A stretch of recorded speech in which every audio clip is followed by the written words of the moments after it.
Jumpa lagi dengan saya Yedi Indra di Seruput Kopi Cantik dengan renungan yang berjudul Bagaimana cara menemukan solusi masalah yang jitu?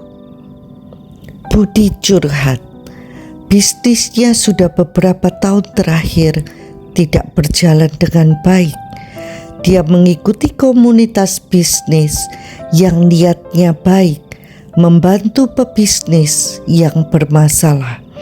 Mentornya seseorang yang bisnisnya pernah bermasalah dan sekarang sudah membaik.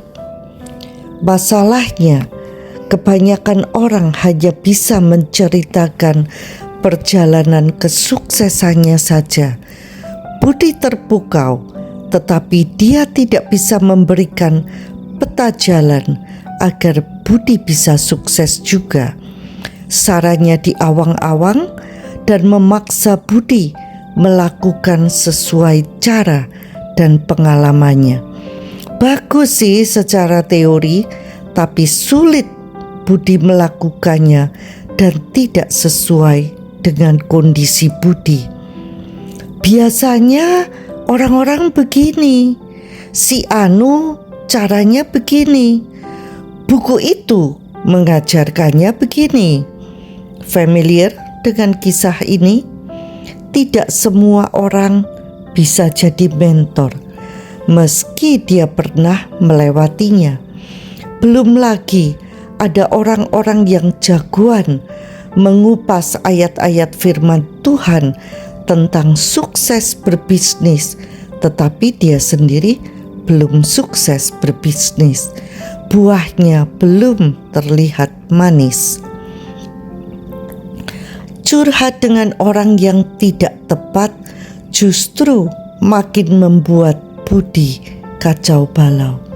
Syarat mentor bisnis yang kompeten, orang itu berpengalaman nyata, terbukti berhasil membangun bisnis, mampu mengajar dengan jelas, memahami dinamika pasar, serta berintegritas tinggi, dan mampu mendorong pertumbuhan personal dan profesional mentinya.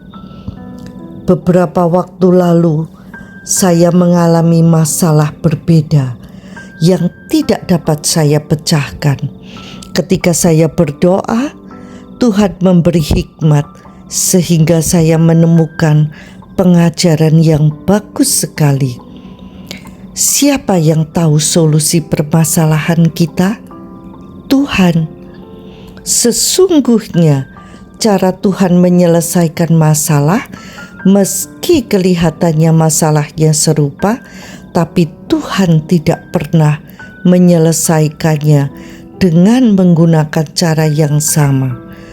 Tuhan Maha Kreatif. Lalu bagaimana? Jadi yang terutama, carilah dahulu kerajaan Allah dan kebenarannya, maka semuanya akan ditambahkan kepada kita. Luangkan waktu selain saat teduh pagi 10 hingga 15 menit. Matikan HP, masuk ruangan, lalu tutup pintu dan berdoalah dalam roh. Lakukan secara konsisten. Why? Berdoa dalam roh adalah kendaraan untuk masuk ke dalam hal-hal rohani.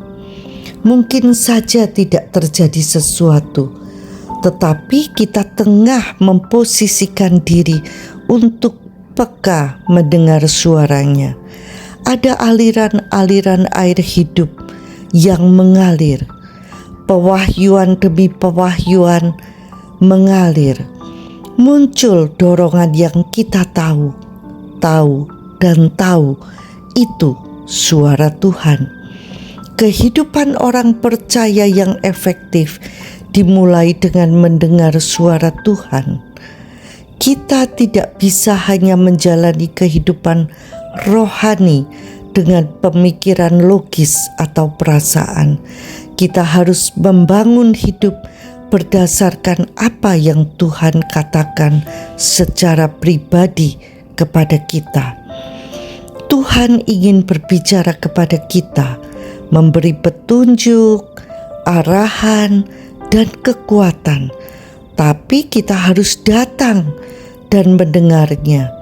Artinya, kalau kita terlalu sibuk untuk datang kepada Tuhan, maka kita akan kehilangan kesempatan untuk mendengar suaranya.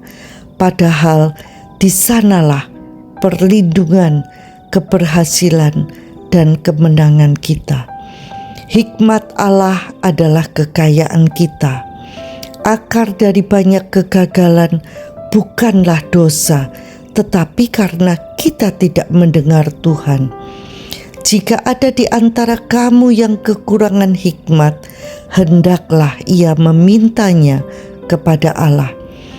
Ketika Tuhan berbicara, ada urapan dalam perkataannya yang menghancurkan setiap guk.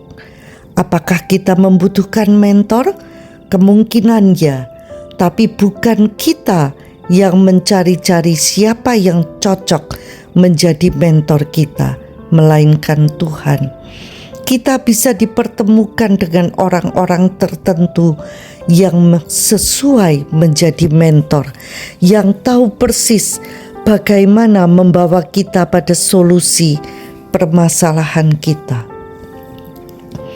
Mungkin juga kita tidak hanya butuh satu mentor, tetapi di aspek A kita dipertemukan melalui Providence Decia Dei alias penyelenggaraan ilahi dengan orang yang expert di bidang A. Sementara di aspek B kita dipertemukan dengan orang yang ahli di bidang B. Tuhan yang mengorkestrasi, artinya mengatur, menyusun, dan mengkoordinasikan berbagai elemen atau komponen secara harmonis untuk mencapai tujuannya dalam menolong kita. Jalan-jalan satu persatu mulai nampak. Pintu-pintu yang selama ini seolah tertutup dibukakan. Kelihatannya natural, tetapi supernatural. Siap praktek? Yuk! Sampai jumpa di episode berikutnya bersama Yeni Indra di Seruput Kopi Cantik. Tuhan memberkati.